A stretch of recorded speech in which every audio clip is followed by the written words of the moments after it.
کیونکہ میں نے روٹی کی طرح راکھ کھائی اور آنسو ملا کر پانی پیا۔ خدا باپ کے زندہ کلام میں سے زبور کی کتاب۔ ایک پریشان حال جوان کی دعا۔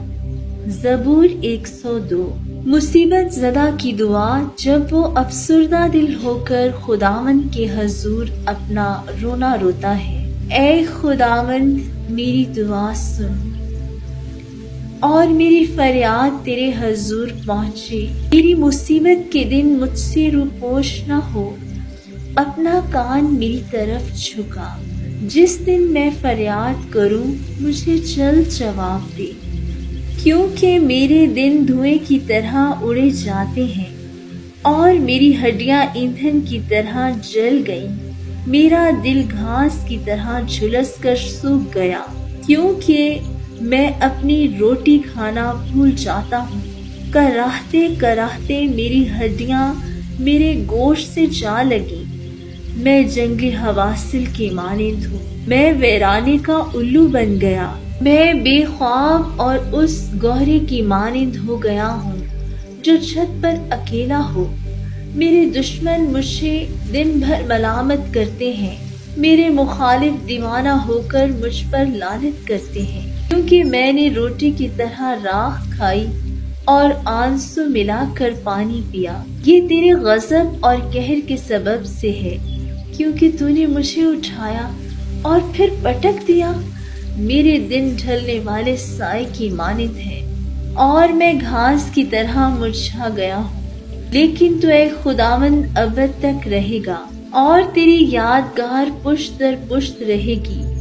تو اٹھے گا اور صہیون پر رحم کرے گا، کیونکہ اس پر ترس کھانے کا وقت ہے۔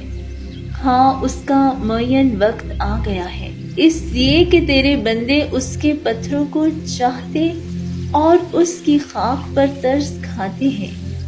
اور قوموں کو خداوند کے نام کا اور زمین کے سب بادشاہوں کو تیرے جلال کا خوف ہوگا، کیونکہ خداوند نے صہیون کو بنایا ہے، وہ اپنے جلال میں ظاہر ہوا ہے۔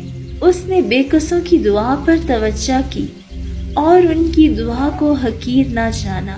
یہ آئندہ پشت کے لیے لکھا جائے گا، اور ایک قوم پیدا ہوگی جو خداوند کی ستائش کرے گی، کیونکہ اس نے اپنے مقدس کی بلندی پر سے نگاہ کی۔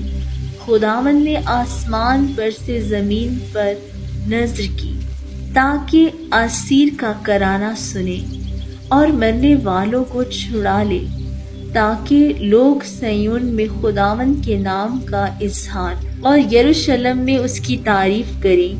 جب خداوند کی عبادت کے لیے قومیں اور مملکتیں مل کر جمع ہوں، اس نے راہ میں میرا زور گھٹا دیا، اس نے میری عمر کوتاہ کر دی۔ میں نے کہا، اے میرے خدا، مجھے آدھی عمر میں نہ اٹھا۔